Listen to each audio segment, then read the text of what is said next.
Oi pessoal, eu sou Ana Prestes, essa aqui é a coluna Mira Mundo e nós estamos no Opera Mundi. O tema do vídeo de hoje é Conferência Global sobre Regulamentação da Internet, uma conferência realizada pela Unesco no último mês de fevereiro. Antes de entrar no tema propriamente dito, te peço para se inscrever no canal, se puder virar membro, já deixar aqui seu like, ativar o sininho, espalhar os nossos conteúdos se você gostar, deixar sua crítica, sua sugestão, seus comentários e também apoiar o canal das diversas formas que existem de apoiá-lo financeiramente para que ele continue produzindo conteúdo e divulgando informações e fazendo bom debate. Um bom debate na internet, é sobre isso também o vídeo de hoje. Quero falar hoje sobre uma conferência que houve em Paris, na sede da Unesco, entre os dias 21 e 23 de fevereiro, sobre a internet. O nome dado ao evento foi Internet for Trust, que pode ser entendido como internet e confiança, ou internet para confiança, confiança para a internet, geração de um ambiente de confiabilidade para a internet. Um debate muito importante, um debate muito sensível para a vida das pessoas e para a vida das democracias, para a vida da integridade dos nossos países, inclusive, como a gente vai ver daqui a pouco, à medida que eu for falando sobre alguns temas que me chamaram mais atenção no encontro. Eu quis também fazer esse vídeo porque eu gostei muito da carta enviada pelo presidente Lula ao evento. O presidente Lula não pôde estar presencialmente, esteve representado pelo secretário de Políticas Digitais da Secretaria de Comunicação da Presidência, o João Brant. Houve também outros brasileiros ali, como o Felipe Neto, que é um youtuber, como o ministro Barroso, do STF. Ou seja,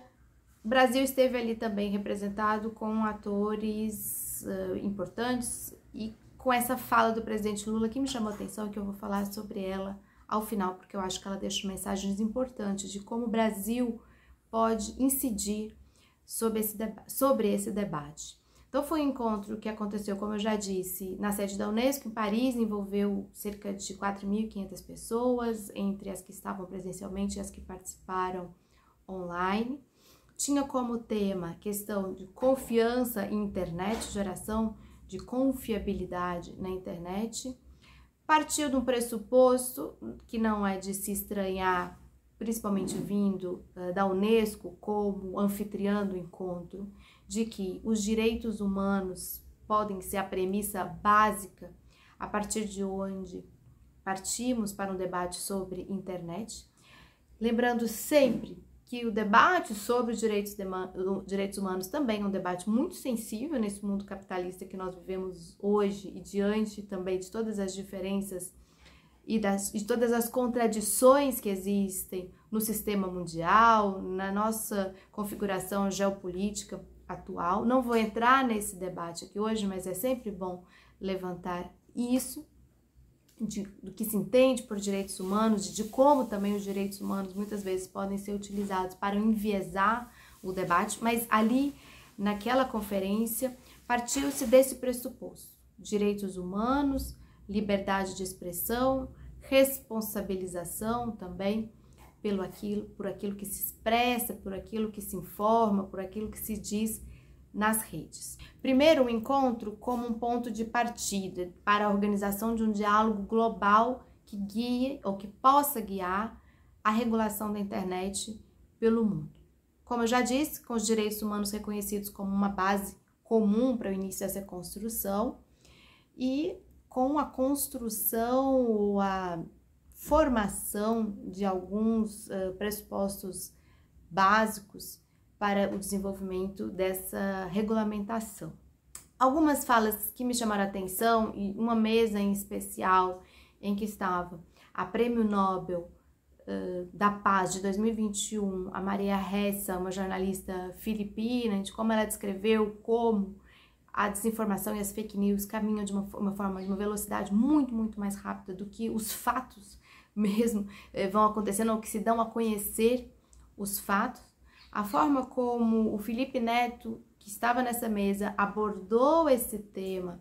de como as fake news são atraentes, como elas são interessantes, como elas são divulgadas em formato de entretenimento e como quando nós tentamos combater as fake news, geralmente levamos as pessoas para um terreno um pouco mais entediante, mais trabalhoso, de mostrar os links, mostrar as fontes fidedignas do que ocorreu de fato e como as pessoas muitas vezes se recusam a percorrer esse caminho e como nós podemos inverter essa mesa, fazendo com que também a divulgação da contra-informação, da contra-fake news, digamos assim, ela pode ser transformada em conteúdo também muito mais atraente para as pessoas. Como essa é uma dinâmica do jogo da internet, e ele, para falar isso, falou muito das eleições brasileiras de 2022, as diferenças entre o primeiro turno, o segundo turno, dos dois principais grupos que disputaram as eleições presidenciais, e como isso é algo que tem se debatido e se discutido, como nós sabemos, muito no Brasil, e as eleições de 2018 e 2022 podem ser, inclusive, estudos de caso das mudanças que houve nesse ambiente, na forma de tratar esse ambiente, tratar as informações. Uma fala que também me chamou muita atenção foi da jornalista Carol Cadwalladr, que é uma jornalista do The Guardian, que é uma jornalista do The Observer, uma jornalista britânica, em que ela relata como os jornalistas, de uma forma geral, a imprensa, o mundo da comunicação, se deparou ali em 2016, durante o Brexit, o referendo do Brexit, o referendo de saída ou não do Reino Unido da União Europeia, que acabou vencendo a saída, como ali se deu pela primeira vez, talvez junto também com as eleições americanas que elegeram Trump, a manifestação de uma produção avassaladora de fake news, de uma difusão massificada. E como que uma das eleições mais regulamentadas, mais fiscalizadas, com o maior controle social do mundo, como as eleições britânicas, em que você precisa demonstrar cada centavo gasto, cada informação produzida e divulgada, como que essa eleição, apesar de todo esse controle, acabou sendo uma eleição modelo, uma eleição exemplo, justamente de uma generalização de desinformação, de fake news, e sem absolutamente nenhum controle social sobre como essas informações eram produzidas, como elas eram difundidas, como elas eram assimiladas e como elas acabaram produzindo o efeito que produziu. Tendo, obviamente, como pano de fundo a operação da Cambridge Analytica, que foi revelada a partir justamente dessas eleições e desse referendo e das eleições britânicas. Então é muito interessante como ela descreve como o Facebook se nega até hoje a informar ao parlamento britânico dados fundamentais para se entender o que se financiou, como se financiou a campanha pelo Brexit naquele ano de 2016 no Reino Unido. E isso diz muito sobre o que vem acontecendo de 2016 para cá em termos de regulamentação, em termos de sofisticação da forma de se fraudar, de se cometer crimes no ambiente da internet. Nesse ponto eu também achei muito interessante uma fala do Felipe Neto, em que ele descreve que a internet ela não é propriamente mais um lugar ou um espaço, mas que na verdade ela é já uma manifestação de uma vida digital, assim como nós vivemos uma vida presencial, e que será necessário cada vez mais no próximo período a constituição de regras, de leis, de constituições mesmo, assim como nós temos as nossas constituições em nossos países, para a regulamentação desse ambiente, de como nós vivemos, como nós lidamos nesse ambiente, mas principalmente as grandes empresas, as grandes companhias, grandes organizações, como também a academia, como cada um de nós individualmente convive, cumprindo regras, tendo direitos, mas também cumprindo regras nesse ambiente, com responsabilidades nesse mundo digital. Sempre lembrando que devem ser pontos basilares dessas constituições a liberdade de expressão, a responsabilização, e com o objetivo de se buscar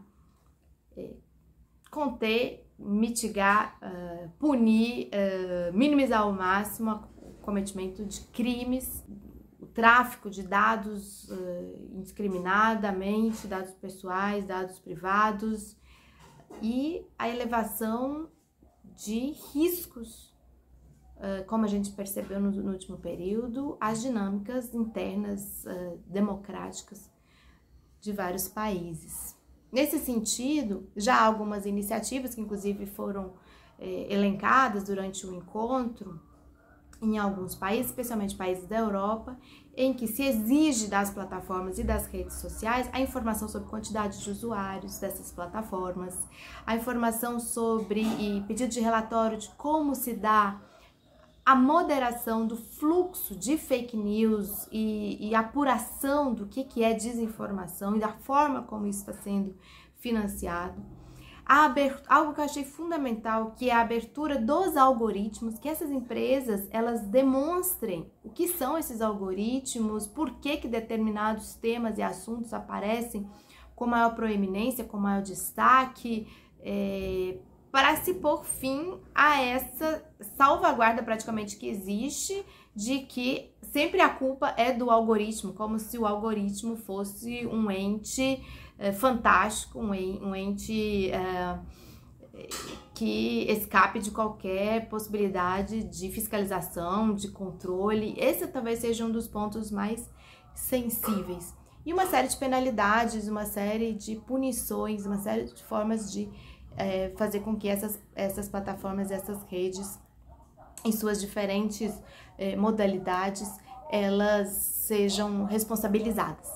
E para fechar esse vídeo, eu queria deixar um comentário sobre a carta lida pelo secretário de Políticas Digitais do Brasil, João Brant, do presidente Lula, ao evento, e que eu achei muito importante, eu achei muito oportuna, eu achei que é uma carta que mostra muito bem como o novo governo brasileiro vai conduzir no próximo período esse debate. Então, o presidente Lula, ele elenca a importância das plataformas digitais para o nosso cotidiano, para o nosso dia a dia, que é algo incontestável hoje para toda a humanidade, mas como todos os benefícios gerados pelas essas plataformas são distribuídos de uma forma absolutamente desigual, desproporcional e aprofundando muitas vezes as diferenças de renda, ampliando as desigualdades e como isso precisa ser combatido. Como também o ambiente digital vem acarretando uma concentração de mercado e concentração de poder em mãos de algumas empresas, algumas grandes empresas e também países. Também algo que eu achei muito oportuno por parte do Brasil foi levantar o tema do 8 de janeiro e mostrar como o ambiente das redes, o ambiente da internet pode apresentar riscos muito concretos à democracia, riscos à convivência civilizada, ele diz na carta, e riscos à saúde pública. Aqui se fala especificamente da pandemia, da disseminação de desinformação durante a pandemia e como isso contribuiu para a morte de centenas de milhares de pessoas. De como os discursos de ódio vêm fazendo vítimas dia após dia e como os mais atingidos são os setores mais vulneráveis das nossas sociedades. Também deixa bastante claro, assim, na carta, a necessidade de preservação da integridade das democracias que podem ser afetadas por decisões de alguns poucos atores que hoje controlam as plataformas. Achei isso fundamental de aparecer, como alguns poucos controladores de plataformas podem interferir na vida de milhões de pessoas. E como essa regulamentação deverá vir garantir o exercício dos direitos individuais e coletivos, correção de distorções na geração de lucros a partir da exploração de dados pessoais, algo que eu já falei aqui também nesse vídeo, e como deve ser elaborado de uma forma coordenada multilateralmente. Mais uma vez o Brasil se coloca ao lado do multilateralismo, a importância, aqui ele obviamente ressalta a importância da anfitriã, da Unesco, para a construção de um diálogo plural, transparente, sobre esse tema, envolvendo governos, especialistas, sociedade civil e para redução, concluindo assim, para redução de um fosso, que ele chama de fosso digital e a promoção da autonomia dos países no desenvolvimento dessa área, com acesso de internet para todos, com acesso à educação, ao conhecimento, às habilidades necessárias para participação consciente desse mundo, a vivência de uma cidadania no mundo digital, e como os países devem atuar de forma soberana também sobre a sua própria regulamentação desses temas, na gestão da sua economia de dados, como agentes não apenas como exportadores ou consumidores passivos desses conteúdos. Então, foi muito interessante, realmente eu recomendo para quem não leu a comunicação do presidente Lula, a carta do presidente Lula para essa conferência sobre regulamentação da internet que houve agora em fevereiro na Unesco, em Paris. Esse é um debate muito importante, é um debate candente que eu tenho certeza que vai continuar ocorrendo de uma forma cada vez mais aprofundada no próximo período, porque ele diz sobre vida e morte, diz sobre democracia, diz sobre concentração de poder, diz sobre o futuro da humanidade. Espero que vocês tenham gostado do vídeo de hoje. Deixe seus comentários, suas dúvidas, questionamentos, críticas, sugestões para novos temas e nós voltamos com um vídeo novo no próximo sábado. Muito obrigada! Não esqueça de dar o like, ativar o sininho, vir fazer parte da nossa comunidade aqui no Opera Mundi.